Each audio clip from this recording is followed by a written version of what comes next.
That's Hubs. That's me. I'm here too. Welcome to Pick Central. It is Friday, June 28th. Myself and Hubs today. Closing out the before vacation little first half here. Yes, absolutely. Yeah, Marty's very under the weather. And How about that? I know he's not feeling well. Kidney stone or something like that? That's what the word is. Yeah. So there's gallbladder stone and kidney stone, right? Yeah, I guess. This is what people want to hear. Kidney stones, I know, is incredibly. I know my brother-in-law suffers. You have to shit it out, right? Piss it out. Piss it out. And it's a rock, and it that's- goes through there. And my brother-in-law is served like 4 tours overseas, like a military guy, like one of the toughest guys I know. He says it makes him cry like a baby. It's the most painful thing he's ever experienced. I was once staying over at my buddy's place, like summer during college, and sleeping over for the night, and he just wakes me up at like 3 in the morning. He goes, "Hey, I'm going to the hospital right now, like kidney stone." I was like, and he was so calm about it. And I was like, "What?" And I just went back to bed, and then he was there like when I woke up, and he was like a disaster apparently at the hospial. That's the problem for Marty is if this is what it is, once you get it once, you're much more likely to get it again, and not fun. We'll talk a little NBA draft from yesterday. We'll talk probably a lot of baseball. Mm-hmm. So strap in. We know the most. Yes. NBA draft last night.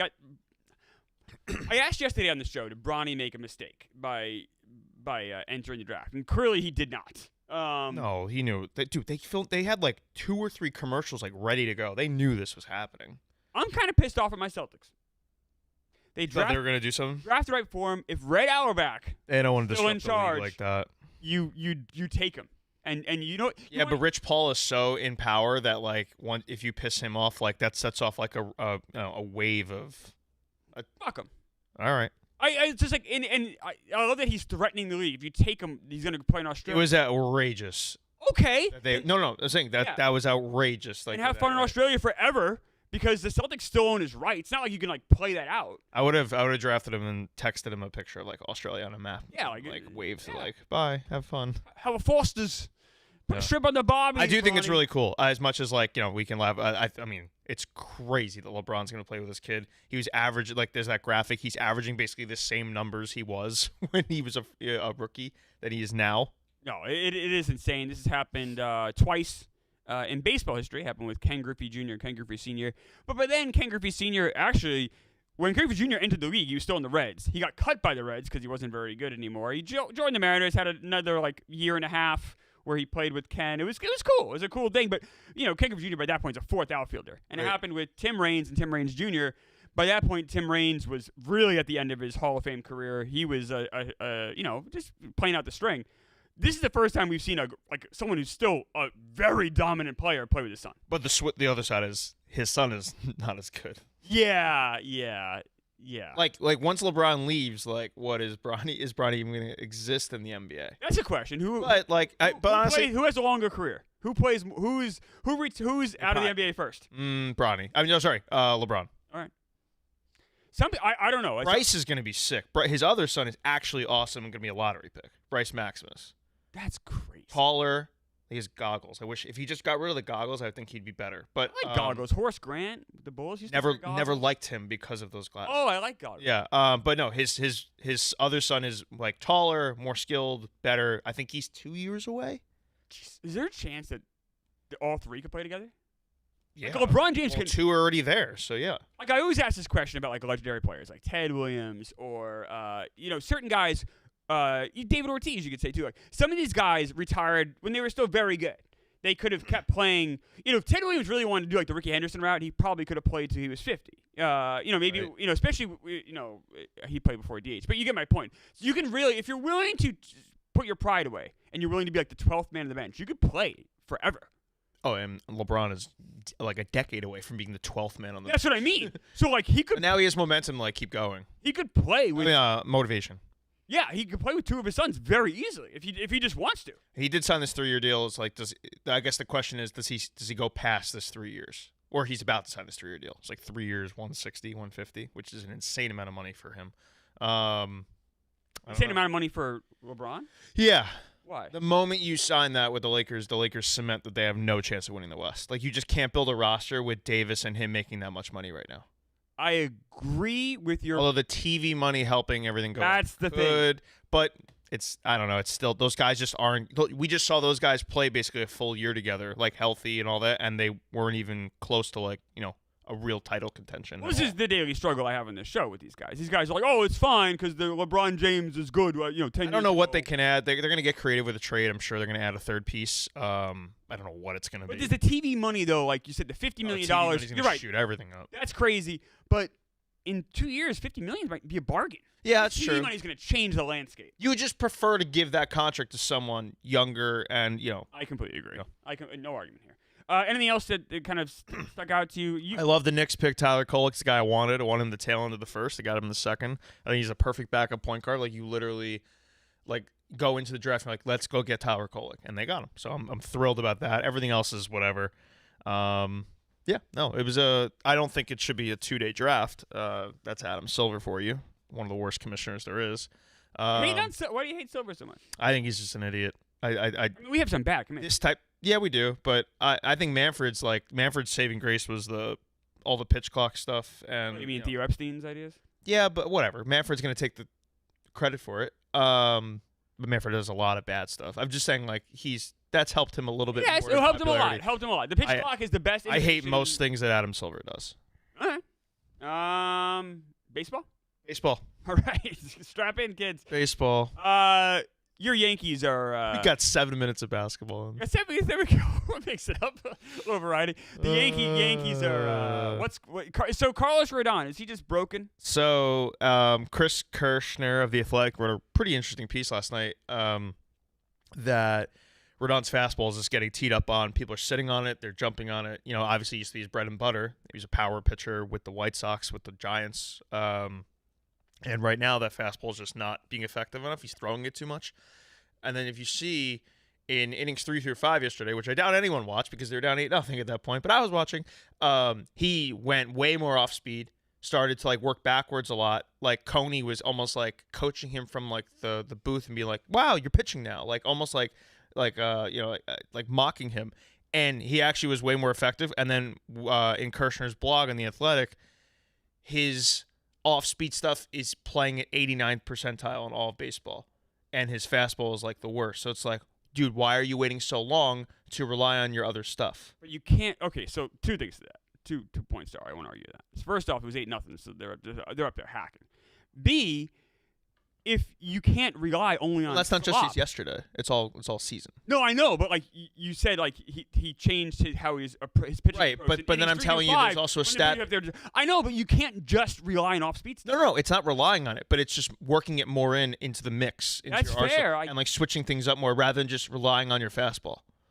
He's getting hit so hard on the fastball. It's dude, you gotta adapt. And he's it's he's waiting too long to do it. It's definitely concerning. It's 3 really bad starts. I think it's 20 runs in the last 3, which the last time a Yankee starter did that was Ching-Meng Wong in 2009. Oh. That's a long time ago. Yeah. And that didn't end well. Well, the year did. Was that the year he was still good? Oh no, they won the World Series. No, I meant for him. No, you're right. No, I meant because he was. Oh no, he was such a meteor. His career derailed when he slid. Slid in yeah. Houston in the running the bases. Yes, he broke his ankle. That's fair. Dude, definitely a problem. It was a problem in general because he hasn't had his swing and miss stuff, which was what Carlos Rodon was all about. Strikeouts and all that. And low hits per innings. Yeah. Pitching to contact, and when you're pitching to contact like that and you're not locating, you get what George Springer did yesterday. You get 2 3-run home runs in back-to-back innings. That's what happened. So that's definitely a concern. It does also cloud it. Rodon being so bad makes you kind of ignore again how bad the offense was. Once again, how lifeless it was, which is not getting better. I did find it funny. I was caught up with the debate after the game, and I kind of just zoned out of the Yankees. But then I saw this quote this morning from Boone about Rodon. He said, "I don't want to sugarcoat it, but you see a lot of really good tonight." To be fair, you just did that. No. I'm telling you, he was really bad. All right. I mean, but there's a formula maybe to fixing this. Boone is saying that he saw really good tonight. There's not. He is an impressive spin zoner. It's one of the best of our time. Are you mad at Boone right now? I've always said that he's part of the problem, but he is not the problem. Tommy, for instance, like hates Cashman. Like I hate Cashman, of course. Right. So, But I think Boone has never inspired. He's never elevated anyone's performance in the locker room, not once. He's just everyone's friend.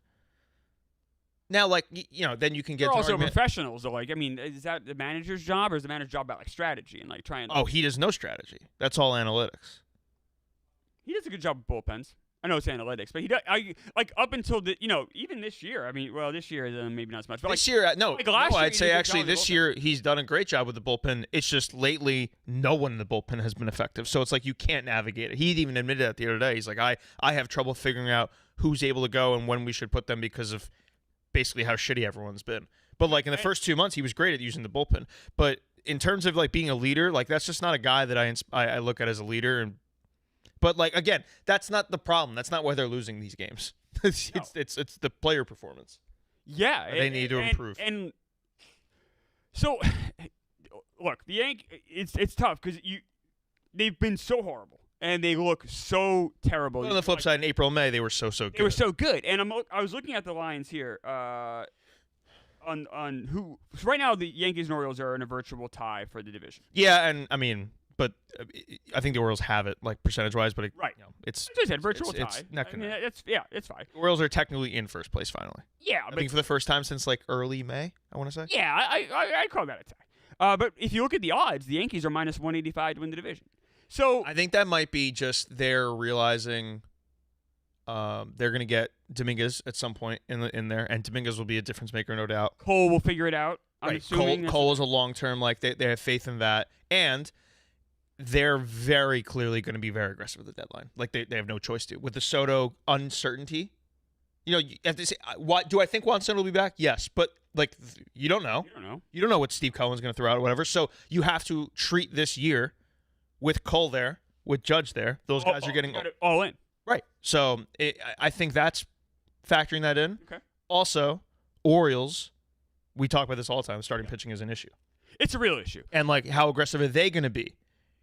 Has the ownership taken in yet? They're in this weird yes, technically the Orioles are under new ownership, but they're not really calling the shots. You always wonder kind of the transition. If they're not, then that leads me to believe they're not going to be aggressive. They're not being ultra aggressive like they could be if those guys really were in the helm. Anytime we're in this situation, I'm always a big fan of judge their actions, not their words.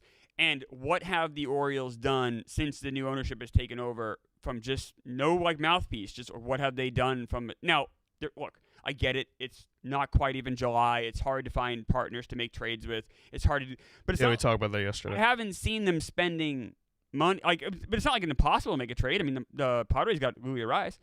There are teams. Although that was viewed as what the hell? When that happened, everyone was like, that's a really weird time to make a trade. It was, but I mean, we're also in the last week of June. It's not impossible to find trade partners. There are teams that are. It's not if you call the Rockies right now, you can get something done. The Rockies know they're not competing. If you call the Marlins right now, Arias, their GM has flat out said we're not competing this year. Right. So those are the two teams, but everyone else. You got the Angels. You got the A's though. Miller's going to take a fortune. It's no one's going to go. No, but they need a starting. So look, let's look at the Orioles now from the starting pitching perspective. You have Corbin Burns and Grayson Rodriguez. Both are either great or very good pitchers. Then you have Irvin and Suarez, who that's not the guy you want to start in a playoff appearance. And then you have Povich, who's a rookie, who's looked okay. The problem is, though, there's nobody left. There's no break glass in case of emergency. If you look at their AAA rotation, there's no options. There's none. Bruce Zimmerman, who is a horrific pitcher, who hasn't pitched in the big leagues in a couple of years now for a reason. He's terrible. He's a AAA pitcher. That's next. So there's no one else. Of the guys hurt, Bradish is done. Meads is done. You might get Dean. You get Dean Kramer back. That's also not inspiring. No, but he's an arm. He pitched in the playoffs last year, and the Rangers rocked him, right? If I remember correctly. Yeah, it didn't go well. He had the pitch, right? and it was not. Look, you don't want him. But I'm saying Tyler Wells is done. Tyler Wells is done. Yeah, so those are the Brad and realistically Means shouldn't have been relied on going into the year. No, and they didn't. Bradish and Wells. Bradish and Wells are the guys. Right, but I like Wells too. I think Wells is Wells can get you innings. But all those guys are out. So yeah, and the fact they have nobody else. So that's why I think those odds reflect that. I think you're probably right. The Orioles need to. Their offense though is unbelievable. Their offense is incredible, but they need to reach out to these teams right now. And I'm talking about let's look at the White Sox. The White Sox have Eric Fedde. You could go get him. Fedde's right there. And he's a guy who went to Korea last year, learned how to pitch, came back. White Sox wisely, the one wise thing they've done in the last decade, signed him. He's been very good. Why don't the Orioles make a move for someone like Fetty? There are guys available. I hate that mentality of there's no one available, there's no trade partners in June. There are. Sometimes you have to dig a little deeper, but they are there. I mean, that's not. I don't know. You got also Tyler Anderson on the Angels. There are guys available. I think you need to make a move if you're the Orioles. At some point, yes. I just don't know when that happens. And also, you can look at that too, right? They've not been playing well lately. Like, I guess the last 2 games they won, but they had a tough stretch against Guardians and Astros, right? Yeah, we'll say 2 very red hot teams right now. For sure. But Astros, Astros won 7 in a row. Both those teams specifically, yeah. But they're in first place now. Like, despite a little struggle. So maybe there isn't as much panic as you think there is. It's like, hey, you know what? We're going to figure things out in the next month, like what we have in Pavich, and then we're going to get to the end of July, and then we'll make our moves. The Yankees, I think, are in a bigger desperation type. Their stock is going down. Like, I would go out and get a bat right now, yesterday. I'd be on the phone with the Rockies right now and be like, what do we got to do to get Ryan McMahon here? Does it matter to win the division? Yeah, home field. Because the Orioles, it's long not layoff. It's not the Dodgers. It's not going to be Braves. It's not going to be the Orioles anymore, where you can take over with Yankees. I think that's going to be all Orioles fans in the playoffs. Like Camden usually is a Yankees. Like last couple of years. Do you feel that way still? That's what I'm saying. It's not going to be that way. Oh yeah, of course. So like that's why I think home. So home field does matter. That goes without saying. No, but like fans, they're cheering. Does that really matter? Like, does that make a huge difference? It means less and less if you look at actually in all sports. Like home field advantage, just like if you like, there's not crazy like in basketball. Like home court has meant less and less. I feel like hockey, same kind of thing. Football definitely means less and less. Like you could just go and win on the road now. Like.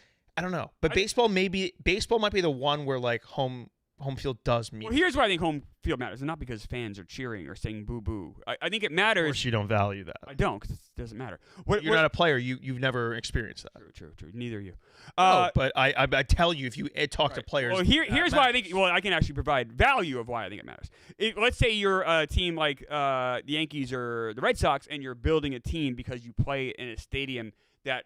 You might have a short left field. You might have a short right. Well, that would imply the Yankees actually like manipulate their team around that. They don't do that anymore. Well, smart teams do. Should. And if you are a team that does have a like something like then I think home field does matter. But like the idea of like the fans cheering, I look, I'm a fan. I'd love to think that matters, but like I don't know, what are we doing here? I think it definitely matters. I think if you don't think home field, like if you don't I think it matters. I think there's comfort. I think you're sleeping in your own bed matters. That matters so much. I think like being able to be with your fan, like dude, that matters so much. I agree with that. That matters. That's all encompassing though. No, those things matter. I said you talk about. Well, no, you initially started with the fans being in like Yankee fans being in Baltimore somehow makes a difference. I don't think that matters.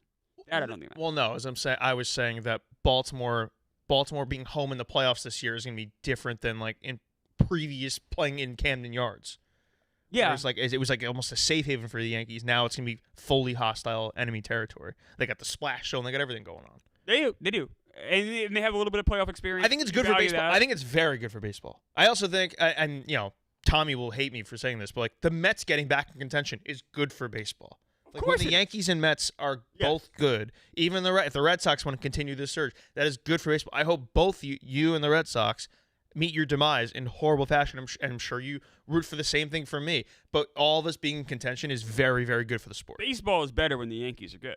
And I hate the Yankees. And the Red Sox. And when they're all good across. When those three teams are all in. Yeah, the Dodgers are always going to be. But like when those three teams are all in. Yeah, and lately it hasn't been. There's been, it's like one of the. So when they're all good at the same time, they're all competing in August, September, October. That's very, very good for the sport. I agree.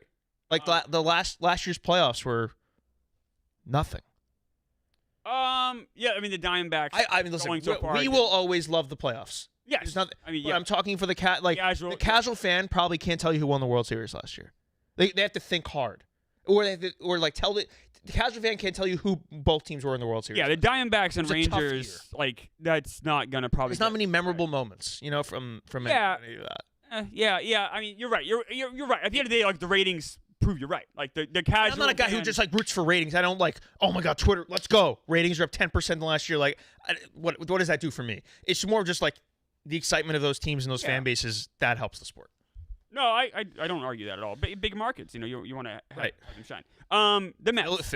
Phillies, by the way, last night. You see that Harper? Yes. And Schwarber? Did I see Schwarber also hurt? I know. So I saw Harper. And his quotes, by the way, were bad. You know what that reminded me of? What? Last play, remember in 2011, Ryan Howard. Oh, Ryan Howard. Well, that was his Achilles. No, I know, but it's like the last play of the game. The Phillies, the last play of the game, a guy busts into first. Yeah. It's just like how often do you see that happen? He pulled his hamstring, but they asked him about it, and because he's undergoing imaging today, and he didn't know. He's like, I've never experienced an injury like this. That's not a good sign. No, it's not. He's like, I don't know what to be concerned about. I don't know my level of concern because I've never experienced this. So that's not comforting. That feels like he's missing a month plus. Yeah, I mean, he doesn't know. He's obviously definitely going to go in the IL. See if Schwarber's hurt too. I thought I saw that. I mean, the Phillies are so good. If he's out for a month, does that even matter? The Braves aren't going to. It gives the Braves a window. I guess. Braves playing a little bit lately, maybe? No, I mean, they're right back. I mean, they also don't have Acuna. They don't have. Schwarber is also hurt. Groin. That's not good. Undergoing test today. You lose both those guys. That's tough. They just got Turner back recently. Got Turner back. Yeah. But you're right. You lose both those guys, then it's like, all right, who are our power bats? It just throws you off. It's just you had such a good thing going, and all of a sudden you hit a little bit of an iceberg. It's like, whoa. Here are the team leaders in home runs for the Phillies. Harper with 20. Let's say he's out. Schwarber with 17. Now you're saying he might be out. And then Castellanos with 11. So that's yeah, dude. The lineup, the whole lineup. You're now leaning on Trey Turner just like carry you. Which is which he's a very good player. He's having an incredible year. But right, it's not ideal. The Mets. Yep. We throttled you guys pretty good. We're playing best baseball we've played since early summer of 2022. Dominated the month of June. We have a very easy schedule. July 1st. This series against the Astros is hard. But once you get past that series. Oh, you play Houston this weekend? Yeah. That's a fun series. Two red hot teams facing off. Yeah. Where is it? It is in New York. That's huge. Who's pitching? I'm definitely nervous about that. But then after that, the schedule gets very easy for the Mets from July 1st. Yeah, you were saying that. So, fun game. You should go. Are you going? I'm flying out to Colorado tomorrow. Cancel. No, I'm very excited to go to Colorado. I'm going to see Coors Field for the first time. That is cool. I'm going to go to a hotel with The Shining. Do you read? No. Why don't you read? Because I read enough blogs. Read a book. No, I have no time. I don't have the. Read a fiction book. I don't have the. I used to read. Not really. That's a lie. I have no attention span past reading a blog. Do you like audiobooks? I think some people say audiobooks don't count. Audiobooks count. I just listen to a podcast if I'm going to do that. No, I have no interest. Just give me the Spark Notes, basically. That's sad. I read Daniel's Story, Holocaust book in school. That's the only thing. I read John Mann's autobiography or biography. Read a fiction. Sure it was. Read it Stephen King book. That's too scary. They are scary. Yeah, I don't want to do that. Have you seen the movie The Shining? Yeah. We were talking about so already. Yeah, I've seen all the movies. Yeah. I'm a giant movie guy. All right. On TV. I just don't have time in my brain for that. All right. Books read. But that's fine. That's fine. I'm going to the hotel where The Shining was inspired. Going to go to Red Rocks. Are you scared of being in that hotel? Remember, I don't believe in ghosts. I don't believe. That means you're gonna get got by a ghost. No, I'll be fine. Ghosts are not real. Hope they get you. I don't believe in ghosts. No, I'm very excited for that. But the Mets, do you believe in them? I think they're. I mean, it's so hard to catch before that Mets series, before the Subway series. It's so hard to get a read on them because all I hear is Frank screaming about them. So I think they're always so bad. I know. And I think Mark Vientos is the worst player in the world only because I hear Frank screaming about them. Right. And then I see him play against the Yankees. I'm like, what are you guys doing? I know he can't defend, right? The cannot play. Defense issue, and that that is. Put him at third base because the rest of put him. He's a terrible. A young perennial, a young full-time DH is not what you want in your team. That just log jams you. Right. Yeah. Right. So that I get that, but man, that guy he can hit. That guy can swing. He can hit, and I don't think it's a fluky thing. Lindor, since they moved him up the leadoff spot, has been excellent, right? Yep. If I remember correctly.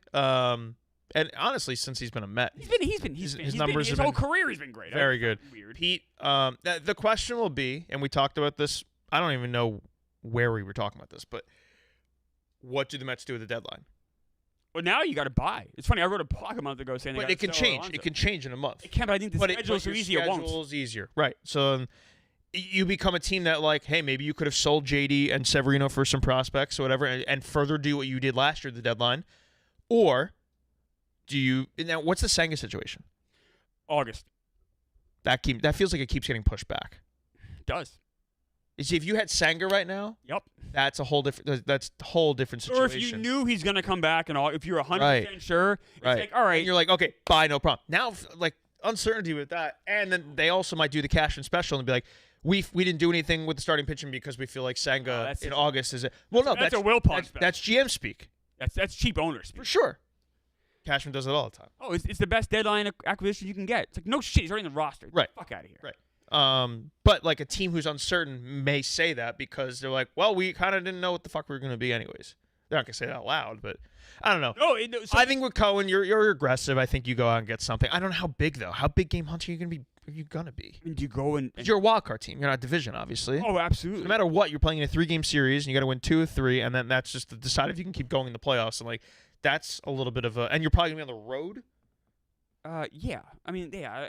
I just want to get like your there. odds are stacked against you. My fear is this: we go and make moves for rental players. We go and get Chris Bassett back, or maybe we make a move and get Bo Bichette or something, and then we end up winning 85 games, missing the playoffs by a game, and it's like, oh fuck. Right, and that's the nightmare. That's your the fear. right. That exactly because you're 39-39. Yes, your season you don't know right now. No, we're in the balance. You're in limbo. Absolutely. You're and you know what? Purgatory limbo, whatever you want to call it. Let's say we have a really good 3-week stretch, and let's say we do. Let's say we're 5 games above 500, whatever. Go, July 22nd.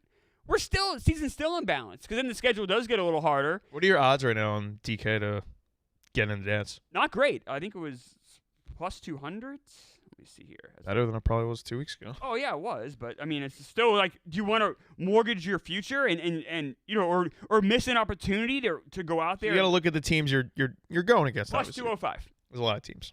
There's a lot of teams. Now we have leapfrogged over a lot of them, but only by a game. I wonder what Pittsburgh does. Pittsburgh should sell. Should they? You got 3 really good starting pitchers. Got Skeens, Jared Jones. What do you like Falter? You got him? No, there? Keller, right? But like and Falter is the Falter has a better WAR, I think, this year than Keller does. WAR. I know, but I'm just saying. I mean, it just shows you that. But I'm saying when you have those starting now, they probably wait a year, is what I'm guessing. But you're 39-41. It's not a great record. But if you get in the playoffs and you have those guys pitching, I like your chances. They can't hit. No, the lineup stinks. That's because you would go out and get the hitters. Is what I'm saying. But you go out and get the hitters. The thing is, you probably need like you're not 3 just hitters. one hitter, right? You need like 3 hitters. So now you're trading all your prospects. Well, you're going to get people who are controllable, which is also hard to find. Then you're really giving prospects. Yeah, but you know what? You got to at some point. They're not gonna. They don't have hit. To my knowledge, they don't have hitters in their farm system. Do they? I don't think so. No. So if at some point you're gonna have to do this no matter what. Yeah, you're not wrong. I don't know. It's the timing. It's whether we're doing it next year, you're doing the offseason, you're doing the next deadline. Whatever. I don't know if that ownership might. I think they see the scheme. Ownership doesn't spend.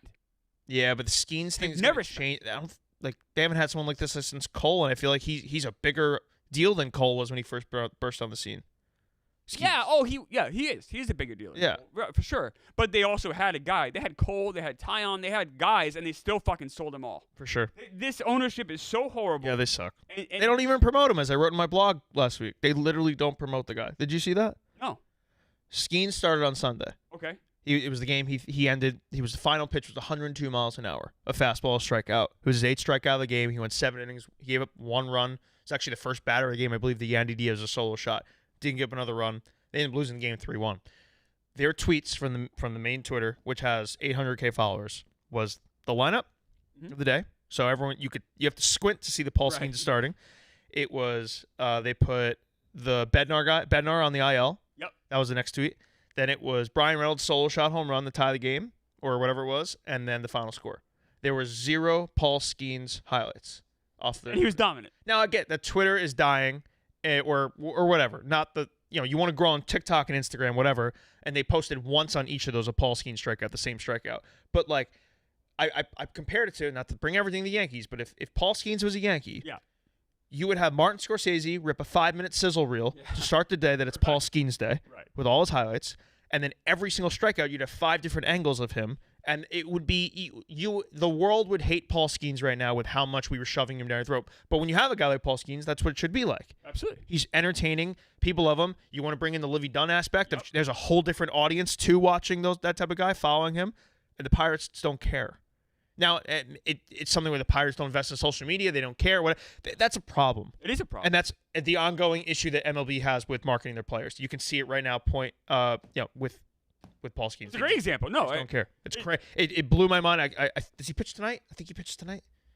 Feels like if he pitched on Sunday, he pitched tonight. Maybe it's don't check tomorrow. the Pirates website. You won't find it there. Right, exactly. No, he pitches. So it must be tomorrow. Okay. Um, I'm just fascinated. I want to see if there's anything different. I'm not that I think I can pitch against the Braves too. That's a fun start in Atlanta. Yeah. Probably get nothing. Probably not. I will be watching their Twitter. Like the Pirates on base percentage as a team, by the way, this year, 298.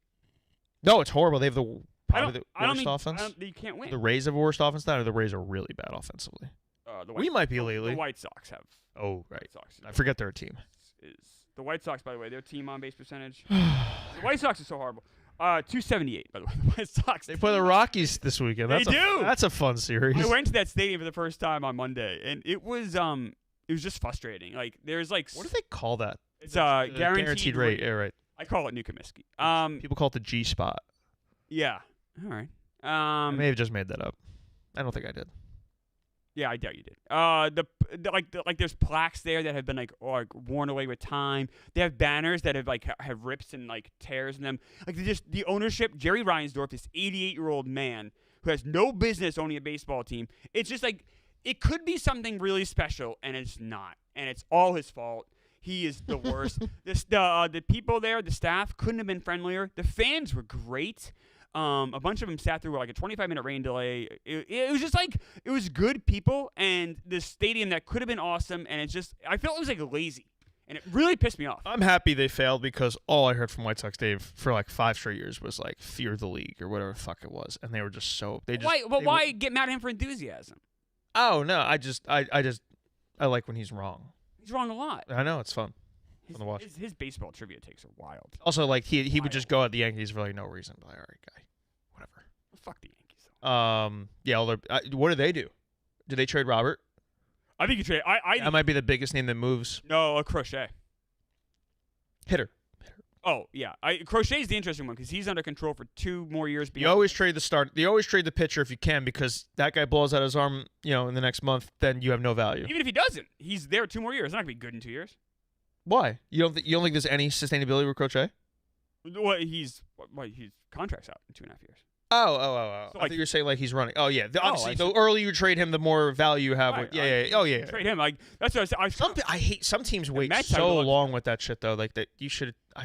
There's a blatant example in my head that it's not coming to the forefront. But Dylan Cease, an example. He traded him a year early. He would have gotten so much more back. Yeah, Cease is. It's just like the teams just wait for whatever reason. It's like, dude, Shohei is the ultimate example. Yeah, Shohei. I mean, and they never did anything. They just sat on their hands. Well, the Blue Jays are looking at it possibly right now. With the Blue Jays are in guys. trouble. The Blue Jays have both Guerrero and Bichette. Unless they keep playing the Yankees. True. We might get them back in the dance. I think any team plays the Yankees right now, and they're just going to slaughter them. I mean, your pitching is just a nightmare. And then, go back to the Yankees for a second. No, we don't have to. You got Tim Hill in your bullpen. What are you doing? I mean, well, that's just dumpster diving. But the White Sox cut him.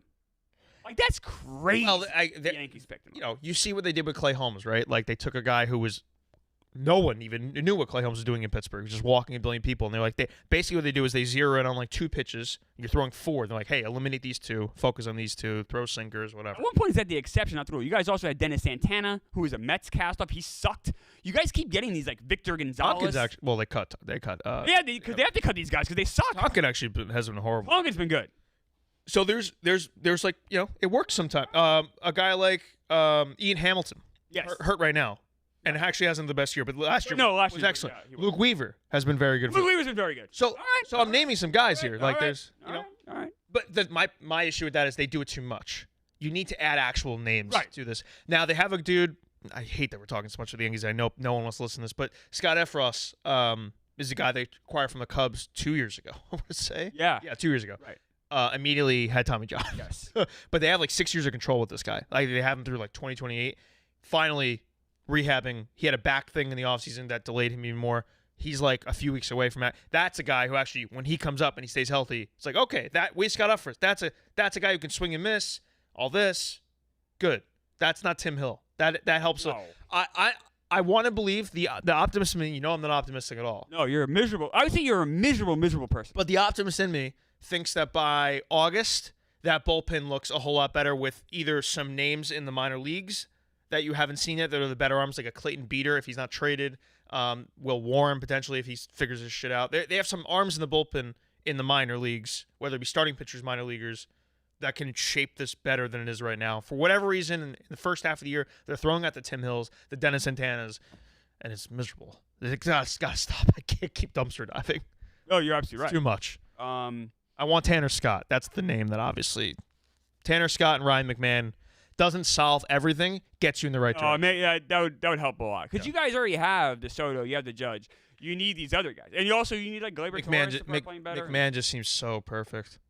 I want Gleyber on the IL. The Rockies. So I'm just play tonight. I'm going to Coors Field for the first time. What game? Who you I'm going to go to 4 games. Who you seeing? I'm going to see the entire Rockies Brewers series. Okay.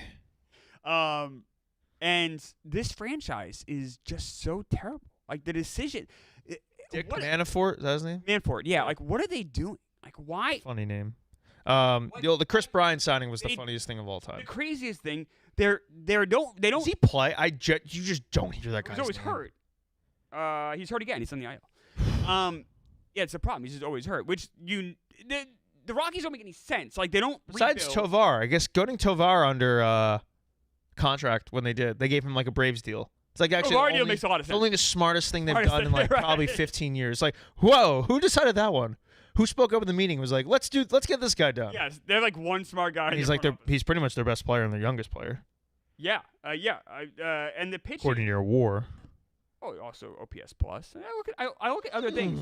It's funny. You just say WAR a lot. That's all I emphasize. I say it a lot.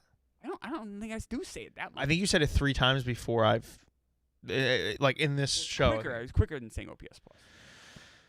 I like OPS plus. I do too. But WAR also. I think WAR has flaws, and it shouldn't be OPS plus also doesn't include defense, which is a problem. No, of course. To be fair, to this point, baseball has yet to really find a defensive stat, a defensive thing. So like, it's almost like you got to eyeball it. It's getting better. I think it's gotten a lot better. It's gotten a lot better. But there's still not one stats like, oh, let's go to this to see his like. There's no OPS plus for defense. Well, they have. No, there's not. Not as clear cut. I agree with that. I don't know why that is. I'm not smart enough to figure it out. But it feels like there are enough smart people who follow baseball because it's a stat-driven league. Right. That like there should be something. How can we not figure that out? There's arguments on how best to measure range and things like that. I guess you need to, outs above average is a good one. Defensive WAR is not a terrible stat. Yeah. It's not perfect. But you know what I'm saying. I do. Okay. I do. Look at that. The Rockies, the other good move the Rockies made this year was Cal Quantrill. He's actually been really good for them, which is crazy. But the rest of that pitching former Guardian. I just don't know. My fiance's town in San Diego. Cal Quantrill. Yeah, that's right. And he was drafted by the Padres initially, right? I didn't know that. Didn't he start with them? Let me see. Now I gotta look. Yes, he did. They don't never know what they're doing. Are they going to rebuild? Are they not going to rebuild? You know what they're going to do? No, I think they're going to stand still and have another wasted season in Colorado. That's what they do. They just waste years. Pretty much. There's no 5-year plan with that team. They've never thought further than like a year or two. Even then, those plans are bad. I am going to see the Brewers. I said before on this show, I've been saying it all offseason. I thought the Brewers were going to be horrible this year. And the Brewers have been really good consistently. I don't understand it. They're one of those teams, I don't. Their lead is fading by the second. Kind of. They are on a 4-game winning streak, but it's only 6. 6.5 I feel like it was more. Yeah, but the Cardinals are an old timers pitching rotation. I thought the Cubs were going to be better. I thought the Reds were going to be better. And right now that's the bottom of the Central. I thought the Cubs would be a lot better. The Cubs have been very disappointing. Cubs going to need to sell. I know Marty hates to hear that. Marty loves the Cubs and Justin Steele, and Justin Steele's been awesome. It's not his fault at all. They probably just stay put. Be my guess. That's like it was the worst. They should trade Bellinger. Worst thing you should do in baseball. They should trade Bellinger. The Brewers, I don't really get it. I don't get how the offense has been so good, and then it starts to make me wonder: was I just too high on Craig Counsell? It's kind of crazy when you look at their offense. There's not one guy with an 800 OPS. But every single guy except for Churio, and their starting lineup has. Oh, sorry. Yelich has it. Oh, sorry. Yelich just wasn't qualified. Yelich has an 892.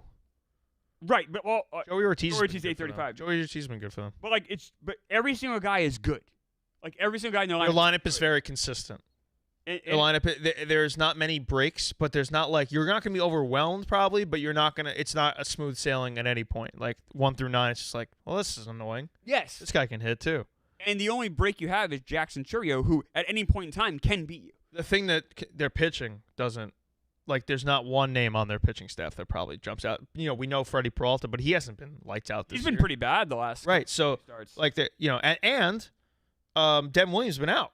Right. They got to be getting him back kind of soon. Yeah, I think in I August. think it was a 2-month injury. They had Dallas Keuchel start a game this Right. So, like, their pitching, like, their record with their pitching staff doesn't equate. Like, if you show me the pitch, I would never match up. Like, a blind resume, I would never show their pitching as that record. They I got to give them credit. They keep winning, and and I said it. But it's realistically the same Brewers, right?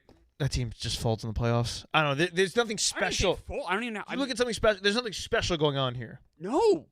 So I don't. That's why I don't understand what's happening. I don't necessarily believe in it. Someone's got to win the NL though. Well, the NL. I mean, they got the Phillies.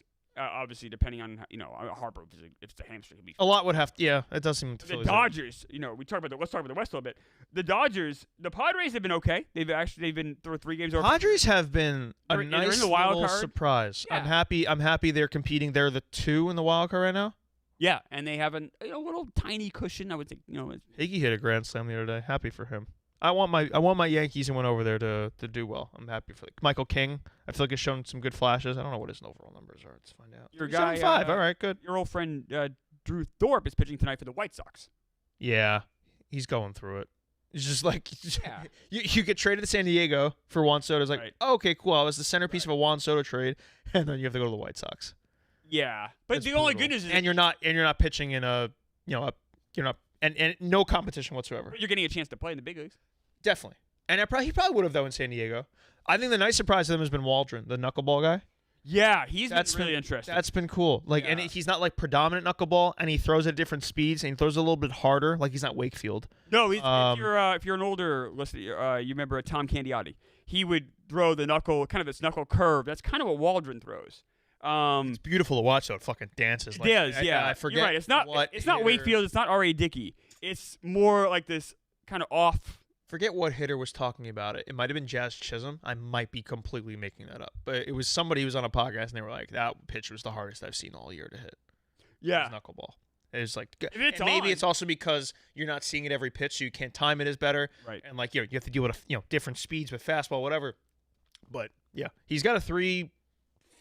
Oh, he's been really good. Good for him. It's funny. It's exactly what Candiotti did. Candiotti would use that knuckle curve. Wakefield would throw a knuckleball every pitch. R.A. Dickey would throw a knuckleball every pitch, pretty much. But with Candiotti and with Waldron, they're able to change speeds, and it can be really effective. You're right. He's been a huge surprise for them. The Dodgers, I just saw them play the White Sox, like I said, on Monday. The Dodgers, they've had some injury bad luck the last week with Mookie Betts, and then with Yamamoto. So, but they're still so good. I just keep waiting for them to go on that 15-3 run. It just hasn't quite happened It'll yet. be when those guys come back. Like in August, they'll lose 0. They'll lose 1 game in August. I bet. Yeah, I think you're right, and they still have a comfortable. I still think they have holes though. I'll say that. Like I don't know. Oh, they absolutely do. I think there's that's not an now maybe it's just because Shohei isn't pitching, and next year when Shohei is pitching, if he gets to that level, then there'd be a different story. But well, Gavin Lux is horrible at second base. I mean, he can't hit. But even their pitching doesn't Bobby Miller. You're relying on Paxton that much. Well, yeah, and Paxton could break down any moment. Right. We So know that feels Glasnow's great, obviously. Glasnow, Gavin Stone are both legit. Yeah. And But then after that, it's there's a lot of mystery there. And Walker Buehler came back. He looked horrible. He's on the IL again. You don't know. It's kind of this recovery year for him. Clayton Kershaw is supposed to come back in August. And then the bottom of And their you count order, on him. their bottom of the order isn't world beaters. It's bad. Now, to be fair, most teams' bottom of the order isn't world beaters or whatever. Your top of the order is your top of the order, but there's weaknesses there. You can get through their 5 through 9. I feel like There's a reason they went out and got Calvin Biggio. They're getting guys. But up that's also that's not the Blue Jays are I don't know, take them. Yeah, because. But many teams don't have an Ohtani, Will Smith, Freddie Freeman, Teoscar, Mookie Betts situation going on. Absolutely. That's the I mean, they have right. I mean, you have literal like Hall of Famers at their peak right there. Right. So it's okay to have a mediocre, bottom of your lower. It is now, but isn't the playoffs? No, I mean, and especially if Mookie and we never seen Shohei on that stage. I guess we see World Baseball Classic, but yeah, it's Mookie and Freddie are not good postseason hitters. Haven't been good. I mean, you just can't. What are we doing? Like, what is it? You're really? Let's look at Mookie Betts in the postseason. It's kind of a known thing. Those guys haven't hit in the postseason. I know, but do you think that's gonna So he's right now 251, 333, 377. Right, not great. That's not. And that's in 231 at bats. Do you think that's the reality, or is the reality that he's gonna go out there and have a good or are you gonna bet against you know what I mean? Like, what are we doing? Just don't think he's as good of a player. So he somehow, when it turns August 3rd, he becomes this. It's a Cinderella. October. When he becomes October 3rd. Well, it also has to do with you're facing better pitching for sure. Absolutely. But I mean, I don't know. There's some guys that rise to it. Like Aaron Judge is in kind of a similar boat with that. I'll admit that. Aaron Judge has not played well in the postseason. I don't care about that either. I don't care. I care about the talent. The guy. We have this argument on Pick Center all the time. By the way, Freddie Freeman, 285, 394, 520 is a great postseason hitter. But I don't care about that either as much because I care about the talented guys in the field. How they did in a playoff series 5 years ago, I don't really care. I don't care. All right. Well, I do. Yeah, that's fine. And like I said, that's why the Pick Central guys, the other boys look foolish when the Rangers played the Diamondbacks, and everyone told me that wouldn't happen because they didn't have any postseason experience. We will go back and forth on this. That's fine, and I'll usually be right. For the rest. Freddie was very good when they won the World Series. I'll say that obviously. It was an incredible run. And to Aaron Judge, Aaron Judge is incredible baseball. He needs to have a good postseason. He's the best hitter in baseball. He's the best hitter since Barry Bonds. I'm never gonna count against him. I don't care. RDT had a dumb. I don't care if it's October 10th or April 13th. RDT's an Oriole, obviously blind person. Yes, almost to a weird degree. He wrote a blog. He just thinks Gunnar Henderson's better than Aaron Judge. And insane. I don't get that whole thing where it's like I'm gonna now. If they win, Gunner's an unbelievable shortstop and is the best short. Gunnar Henderson's awesome. I'd take Gunnar over Bobby Witt. It's a great argument, but I'd take Gunnar over Bobby Witt. But that's a fair comparison. But it's also great for baseball that there's two shortstops like that. And young guys, it's gonna be It's awesome. very, very cool. Like Volpe isn't at that level, but he maybe one day, who knows what he taps into. But those guys right now at their age being that good, it's like Brett and Schmidt almost. Like you wonder is that what it was like? Because I was too young for that. Like is that like cool. This is so exciting. It's awesome. Sucks for there can only be one starting shortstop in the American League. That's kind of cool, right? That's different than Brett and Schmidt, but that's kind of cool and too. Volpe has zero chance of ever being a starting shortstop. No chance. It was like right now at his age, he's so young. You have no chance with those guys. No, you need a plague or a cataclysmic event, or like injuries and he just gets crazy. But he'll always be he might. Well, I guess he can be a reserve, but it's tough. Let me give you my picks here. I have Christopher Sanchez to get a win. It's my pick of the day. Lost 2 in a row, 4 in a row. The Phillies have. He hasn't. No. What have you lost? I've lost 3 in a row. 3 in a row. Okay. Yeah, I know. I'm definitely in a tailspin here. Not good. Going to break here. I have the over in the Yankees Blue Jays game. Just that Yankees. It's such a tough because you're really relying on the Blue Jays to score. I don't know. I never count out Soto. Yankees don't hit Kikuchi. And he's a lefty. And you say you don't hit lefties, but Stroman's been pitching well. Oh, is this Stroman's first start in Toronto? Oh, it might be. Is it? Well, they didn't go there earlier, right? It was here. So this is yeah.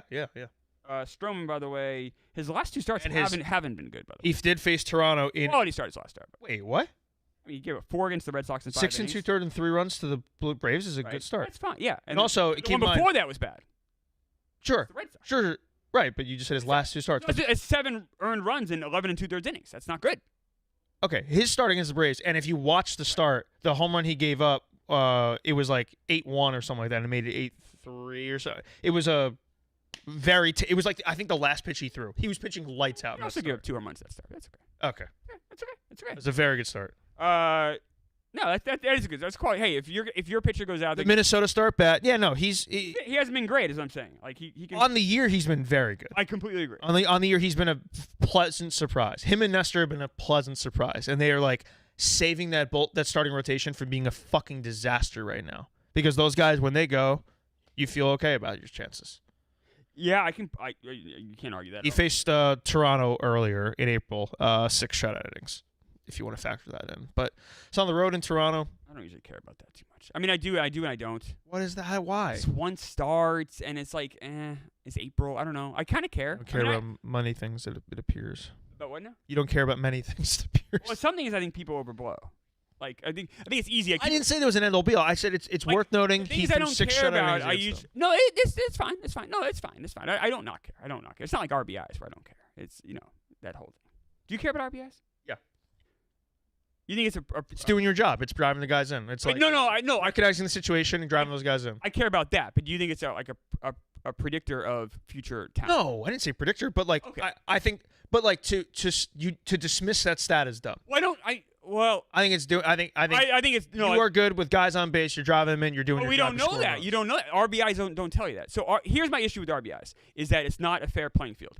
A leadoff guy obviously going to get so many less opportunities because not only he's leadoff, but then he's also has the 8-9 guys in front of him. Sure. So like it's not even playing field. So I think it's a terrible stat because like people say he had 100 RBIs. It's like, all right, well, who was in front of him? What was the lineup like?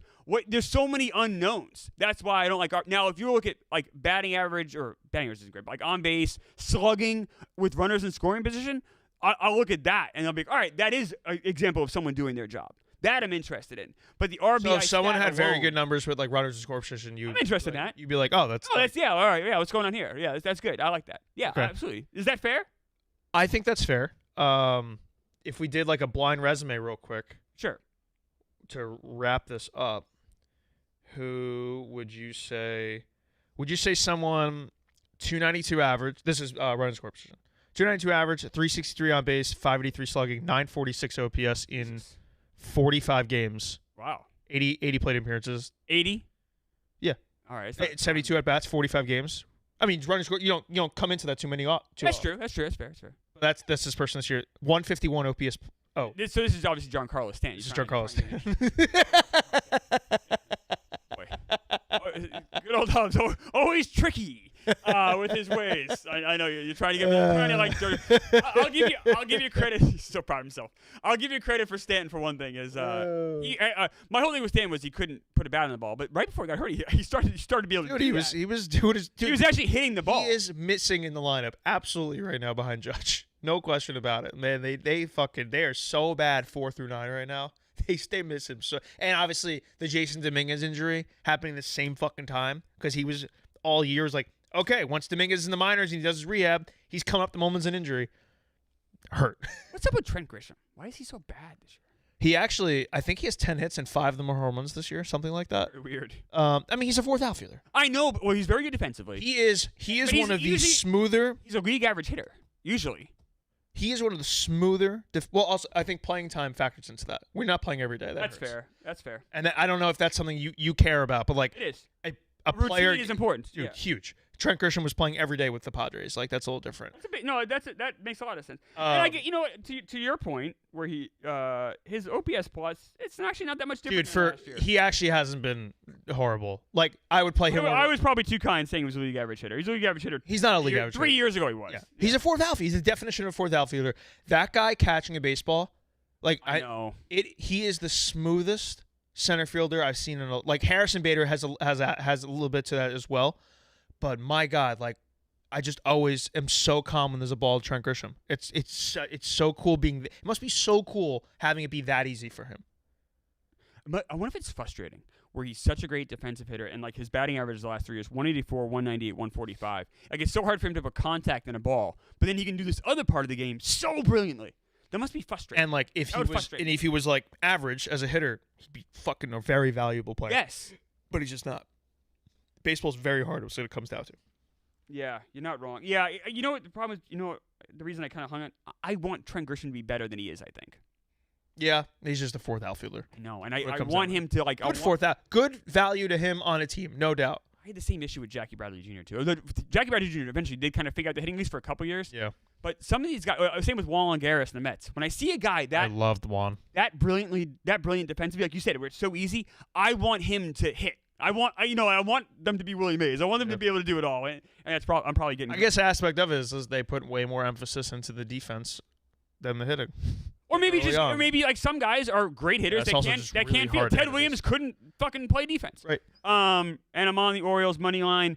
I don't really believe in Suarez. I know me and you are both kind of against, but my issue is Max Scherzer's pitching for the Rangers, and Max Scherzer looked very good his last start. His quotes after that start were the least confident I've ever seen. Very troubling, right? He's just like, I'm just trying to get to my next start. I'm like, what the fuck, man? It's your second start back from the IL. You missed months. He's like, yeah, I'm still feel everything. I'm just trying to get to my next start. Not what you want to hear. We're talking about a guy that has like serious, it's nerve damage. Like this is like, I think he has multiple injuries too. It's like so he's back a little bit, and like these are injury. The kind of stuff that he's starting to have and struggle with aren't things like, oh, like he'll be fine. Like whatever, they'll figure it out. Even like Tommy John, all right, you can have a normal life. These are starting to things that might preclude you from having a normal life. Right. And it's like when you start hearing stuff like that, it's like this guy could get pulled out of the game at any moment.